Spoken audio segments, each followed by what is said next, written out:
दौड़ दौड़ के चप्पल खिया गल ब्लॉक पर 5-5 बार गईल बनी और ये नहीं रुपया भी दिले बनी। बिहार में और बिहार के चर्चित मुखिया जी है, देख सकते हैं तस्वीर में।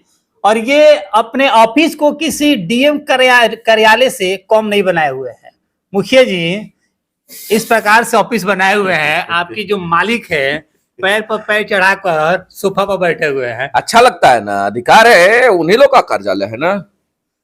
ये जो आप देख रहे हैं ना, ये कार्यालय तो मालिकों का ही है और हम तो ऐसा ही चाहते थे। मेरी तो परिकल्पना ही है कि हमारे मालिक है तो सोफा पे पैर आराम से चढ़ा के बैठे, उनको ये फीलिंग्स हो कि अपनापन हो, जो दिल से लगे कि हम अपने बेटा के पास गए हैं, अपने भाई के पास गए हैं, अपने मुखिया के पास गए, ऐसा अनुभव हो उनको ये प्रतीत नहीं हो कि हम किसी बहुत बड़े अधिकारी के पास गए। उनको लगे कि ये गांव का मुखिया है और मेरे गांव में मेरे बेटा जैसा है, मेरे भाई जैसा है, मेरे परिवार जैसा, ऐसा फीलिंग। आपका पहले चर्चा सिर्फ पंचायत और जिला में होता था, अब आपका चर्चा पूरा प्रदेश में हो रहा है। तो आप लोगों का प्यार है। हमारी चर्चाएं अगर देश प्रदेश में अगर कहीं है तो ड्यू टू, थोड़ा अल्लाह कम कर लो, ड्यू टू आपके चलते हैं, आप जैसे भाइयों के चलते हैं। आप जैसे भाइयों का ताकत है जो जनता के बीच में इन चीजों को दिखाने का जो कार्य करते हैं। जनता को प्यार ऐसा लगा, उन लोगों का प्यार मिलना शुरू हुआ और मेरे जैसे साधारण से भाई को मिलियन में व्यू मिलने लगा। लोगों का ताकत पूरे बिहार देश प्रदेश से हमको फोन आना, आशीर्वाद देना कि your work is very good, लोगों का प्यार है, तो अच्छा लगता है और हमें भी बहुत अच्छा लगता है। और आज भी देख रहे हैं ना, अमूमन मेरा एक रूटीन है ऑफिस में, कम से कम 6 घंटा समय तो हम देते हैं। और आज तो देख लीजिए सुबह 8 बजे से लेकर अभी देख लीजिए, इस बीच में केवल आधा घंटा का छुट्टी नहाने खाने के लिए लिए थे। डेली 6 घंटा और हमको लगता है कि 1:15 होने जा रहा है ना, अब 8 से 1:15 कर लीजिए। अभी मालिक लोग बैठे हुए हैं, मालिक में हमारी बहू भी आई है, हमारी भावे भी आई है, हमारी चाची लोग आई हैं, नन्हे मुन्ने बच्चे आए हैं। सब लोग का कोई ना कोई समस्या है, बहुत राशन कार्ड नहीं है। आप देखें ना, आप 2-3 लोगों का बयान लिए ना। एक हमारी भाभी बैठी हुई हैं, उनके हस्बैंड गुजर गए, उनका मामला है, उन चीजों को जरा समझिएगा। श्रम विभाग से उनका मामला है, मनरेगा की मजदूर हैं, जिनकी डेथ हुई वो भी मनरेगा के मजदूर थे। मुखिया जी जैसे कि उनका जो समस्या है वो तो श्रम संस्थान के बारे में नहीं जानते हैं, किसी अधिकारी यही बात आपके बारे में, यही बात आपको हम बताना चाह रहे हैं कि आवाम को इससे मतलब नहीं है कि विभाग किससे है। आवाम तो सीधा लोग तो यही अपने मुखिया को जानता है।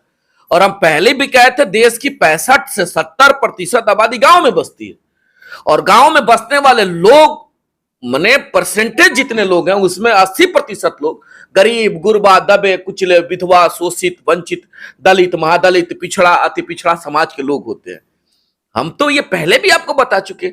और वह लोग जब आते हैं तो उनको मतलब इससे नहीं है कि मेरे हस्बैंड का डेथ हुआ और श्रम विभाग से अगर उनको आप जो है सो अनुदान मिलना है, श्रम विभाग से ही उनके बच्चियों के लिए 50,000 रुपया शादी के लिए मिलना है, तो उनको उससे मतलब नहीं। वो तो सीधा मुखिया जी के पास जाएंगे ना और कहेंगे ना, मुखिया जी मेरे कार्यों का निष्पादन करिए। अगर मेरे पास हैंड्स नहीं हो, व्यवस्था नहीं हो, तो हम क्या बोलेंगे? हम तो यही ना बोलेंगे हाँ भाभी राउर काम हो जाए। तो ये तो झूठी दिलासा हुई। अब हमारी बहू आई है, सब हमारी भवे हैं, हमारे छोटे भाइयों की पत्नी आई हैं, सब मेरे पंचायत की मालिक है। सब देख रहे ना क्या बोल रही थी, दौड़ दौड़ के चप्पल खिया गल ब्लॉक पर 5-5 बार गईल बनी और ये नहीं रुपया भी दिले बनी। सही बात है। अच्छा, पैसा लगता है क्या? पैसा गांव के भोले भाले लोग हैं और हो सकता है कि कोई भाई मिला हो सकता है जो कहा हो कि 500 दे दीजिए, 1 दे दीजिए तो हम आपका राशन कार्ड बनवा देंगे। अब वो हमारी बहू, हमारी भवे लालच में ये कह लीजिए कि हमारे 500 दे लो से बन जाए तो हम बनवा लेंगे। हारने के बाद जब कहीं नहीं बना तो उनको लगा होगा कि चलो अब मुखिया जी की तनी मुखियावा के लगे चल जाए, हो सकता है मुखियावा हमारे तनी प्रयास करी, क्योंकि मुखियावा का बहुत फोटो वीडियो आवेला। उसी कड़ी में ये लोग आए हुए हैं कि मुखिया जी अब इसमें भी समझ लीजिए इसमें करना क्या है। अब इसमें हम टोटल फॉर्म भरवा करके फिर पुनः यहां से हम ऑनलाइन करवाएंगे। ऑनलाइन होता तो है, लेकिन अफसोस देख लीजिए, सभी मालिक लोग देखेंगे इन चीजों को, मालिक ऑनलाइन करवाते हैं, लेकिन क्राइटेरिया जिला में कौन सा ये लोग तय किया है कि जो गरीब लोग हैं उनका नाम छट जाता है और जो अमीर लोग हैं जिनके घर में बुलेट है, स्कॉर्पियो है, जिनका 3-3 ताला बिल्डिंग है, उनका राशन कार्ड बन जाता है। अब वहां हम और आप जैसे प्रतिनिधि छटपटा के भी कुछ नहीं कर पाते हैं, क्योंकि हम तो ऑनलाइन यहीं से करवाएंगे। अब एसडीओ साहब का स्तर से कौन सा मापदंड से लोग काट देता है, किसका बना देता है, ये हम लोगों की भी समझ से बाहर है। लेकिन हमने इस बार प्लान किया है कि जितने हमारे पंचायत के गरीब गुरबा, वंचित, शोषित, पिछड़ा, अति पिछड़ा, दलित, महादलित, विधवा, समाज के मुख्य धारा के गरीब लोगों का राशन कार्ड नहीं है, तो हमने एक प्लान किया है कि हम उन लोगों का, सभी लोगों का ऑनलाइन करवा के एक सूची तैयार करेंगे। सूची तैयार करके पंचायत के कार्यालय से पत्र लगा करके, और पंचायतों में आजकल प्रशासन आपके द्वार का कार्यक्रम चल रहा है, जिसमें डीएम साहब जा रहे हैं, पंचायतों में सभी शासन के लोग जा रहे हैं। तो मेरे पंचायत में 29 नवंबर तय हुआ है, शायद जो हमको यह है कि 29 नवंबर को शायद तय हुआ है वह कार्यक्रम। तो जब कार्यक्रम में डीएम साहब और पूरा जिला का अधिकारी लोग आएंगे ना, पहला मेरा उस दिन डीएम साहब के समक्ष यह डिमांड रहेगा कि हमारे जितने पंचायत के गरीब गुरबा लोगों का राशन कार्ड नहीं है, बहुत इंपॉर्टेंट है। क्योंकि राशन एक ऐसा चीज है कि गरीब लोगों को जब नहीं मिलता है तो परेशान रहता है। नन्हे नन्हे बच्चे हैं, वो लोग आकर के कहता है मुखिया जी 20 किलो दिलवा दी ना, हमारा बेटा चावल नहीं खेले, कलेजा फट जाता है, कलेजा। ऐसी चीजों पे हम हर वक्त मतलब चिंतित रहते हैं, और आपके माध्यम से आवाज मजबूती के साथ जनता के बीच में रखने का कार्य करते हैं। हो सकता है हमारी आवाज डीएम साहब तक जाए, हो सकता है, हम नहीं जान रहे हैं जाए कि नहीं जाए, डीएम साहब सुने कि नहीं सुने। हो सकता है कि हमारी आवाज डीएम साहब, एसडीएम साहब तक चला जाए, तो डीएम साहब कहेंगे कि अजय जी भेज दीजिए, हम बनवा देते हैं, तो न्याय मिल जाएगा ना। हम तो ऐसा चाहते हैं। चलिए मुखिया जी, अब तो प्रदेश लेवल के मुखिया जी बन चुके हैं, लेकिन 92 साल के बाद जातीय जनगणना का पेश किया गया है, रिपोर्ट मिला है, इस पे क्या कहिएगा? बहुत अच्छा, माननीय मुख्यमंत्री को हम धन्यवाद ज्ञापित करेंगे। देखिए, जो चीजें बेहतर अगर होता है, राजनीति अभी क्या है, ताकत है, वहीं से देश का विधि और व्यवस्था चलता है। हम अगर आज खुली हवा में सांस लेते हैं तो कहीं ना कहीं वह भी जो सांस लेने की आजादी है वो वहां से तय होता है, किस प्रकार रहना है, कहां रहना है, कैसे रहना है, जीवन का दिनचर्या कैसा होगा, ये सब चीज नियम और कानून में है। और नियम और कानून कहां से बनता है? उस बड़े मंदिर से। तो उस बड़े मंदिर में, इस देश के बड़े मंदिर में, वो चाहे विधानसभा हो, लोकसभा हो, राज्यसभा हो, विधान परिषद हो, उसमें यह तय करेगा जातीय जनगणना कि जितनी जिनकी संख्या उतनी उनकी हिस्सेदारी। हम तो स्वागत करेंगे माननीय मुख्यमंत्री महोदय का, और निवेदन करेंगे को बहुत कुछ इस पर राजनीति नहीं करना है, और बहुत कुछ व्यक्तिगत हमको, चूंकि हम लोग तो छोटे लोग हैं, छोटे का जो है मुखिया है।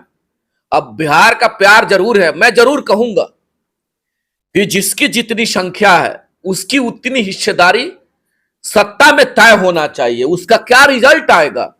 रिजल्ट आएगा कि आने वाले समय में समाज में समानता आएगा, और जब समाज में समानता आएगा तो जो भेद भाव, जाति पात, हिंदू मुसलमान, ये सब चीजों पर विराम लगेगा, और उसी के अनुसार सभी जगह तय होगा।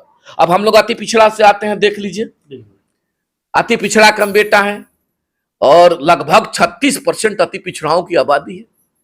आप कब तय करिएगा? आप तो ये बाध्यता हो जाएगा सभी दल के लोगों को, भाई हमारी अगर वोट आपको लेना है, हमारे लोगों की हिस्सेदारी तय करिए, पार्टी चाहे जो। मुखिया जी, अंतिम एक सवाल रहेगा। आप जैसे कहें कि जाति की बात कहें, लेकिन जैसे आंकड़ा आ गया है कि यादव इतना % है, कोयरी इतना है, दुसाद इतना है, तो क्या लग रहा है कि जितना शिक्षा बढ़ रहा है उतना जाति बढ़ रहा है?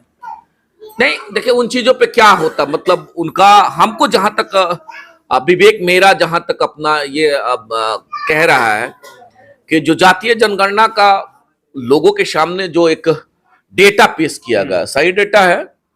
अब उसका इंपैक्ट कहां है? इसका प्रभाव केवल और केवल हिस्सेदारी में होगा। भाई 36% आबादी है अति पिछड़ा की, उसकी उतनी हक मिलनी चाहिए। 14% आबादी है हमारे यादव समाज के लोगों का, बड़ी तबका है, बड़ा तबका है, उतना हक मिलना चाहिए।